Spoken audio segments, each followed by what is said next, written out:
Genesis chapter 21. And the Lord visited Sarah, as he had said, and the Lord did for Sarah, as he had spoken. For Sarah conceived and bore Abraham a son in his old age, at the set time of which God had spoken to him. And Abraham called the name of his son who was born to him, whom Sarah bore to him, Isaac. Then Abraham circumcised his son Isaac when he was 8 days old, as God had commanded him. Now Abraham was 100 years old when his son Isaac was born to him. And Sarah said, God has made me laugh, and all who hear will laugh with me. She also said, who would have said to Abraham that Sarah would nurse children, for I have borne him a son in his old age.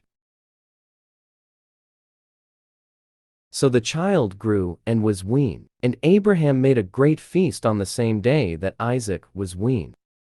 And Sarah saw the son of Hagar, the Egyptian, whom she had borne to Abraham, scoffing. Therefore she said to Abraham, Cast out this bondwoman and her son, for the son of this bondwoman shall not be heir with my son, namely with Isaac. And the matter was very displeasing in Abraham's sight, because of his son. But God said to Abraham, Do not let it be displeasing in your sight because of the lad, or because of your bondwoman. Whatever Sarah has said to you, listen to her voice, for in Isaac your seed shall be called. Yet I will also make a nation of the son of the bondwoman, because he is your seed.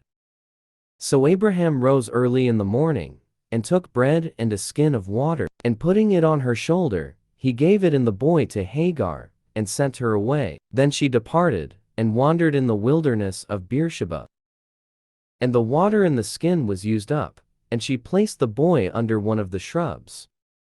Then she went and sat down across from him at a distance of about a bowshot, for she said to herself, Let me not see the death of the boy. So she sat opposite him, and lifted her voice, and wept.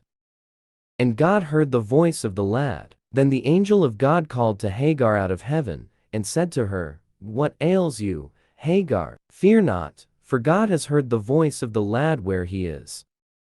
Arise, lift up the lad, and hold him with your hand, for I will make him a great nation. Then God opened her eyes, and she saw a well of water, and she went and filled the skin with water, and gave the lad a drink. So God was with the lad, and he grew and dwelt in the wilderness, and became an archer. He dwelt in the wilderness of Paran, and his mother took a wife for him from the land of Egypt. And it came to pass at that time that Abimelech and Phicol, the commander of his army, spoke to Abraham, saying, God is with you in all that you do.